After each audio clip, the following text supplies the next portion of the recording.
అండి, అందరికీ నమస్కారం. ఇక్కడ ఈ వీడియోలో నేను మాయిశ్చరైజర్ గురించి చెప్తున్నానండి. మాయిశ్చరైజర్ యూజెస్ ఏంటి, మన ఫేస్కి ఎలా అప్లై చేసుకోవాలి, ఎప్పుడెప్పుడు అప్లై చేసుకోవాలి అనేది ఈ వీడియోలో చెబుతానండి. మీరైతే ఈ వీడియోని స్కిప్ చేయకుండా చూడండి. మాయిశ్చరైజర్ యూజ్ చేయడం వల్ల మన స్కిన్ సాఫ్ట్ అండ్ గ్లోయింగ్గా ఉంటుంది. యాంటీ ఏజింగ్ని కూడా తగ్గిస్తుందండి. బ్లాక్ హెడ్స్, వైట్ హెడ్స్ రాకుండా యూజ్ అవుతుందండి. మాయిశ్చరైజర్ యూజ్ చేయడం వల్ల మన స్కిన్ అంతా ఈవెన్ టోన్గా ఉండి, మరియు ఇంకొకటి ఏంటంటే డీహైడ్రేట్ కాకుండా, అంటే డ్రై అవ్వకుండా స్కిన్ని గ్లోయింగ్గా ఉంచుతుందండి, హైడ్రేటింగ్గా ఉంచుతుంది అన్నట్టు.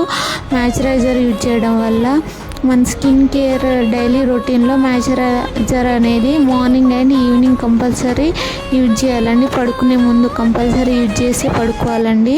ఆయిలీ స్కిన్ ఉన్న వాళ్ళైతే gel based and dry skin ఉన్న వాళ్ళైతే క్రీమీ స్ట్రక్చర్ ఉన్న మాయిశ్చరైజర్ని యూజ్ చేయండి.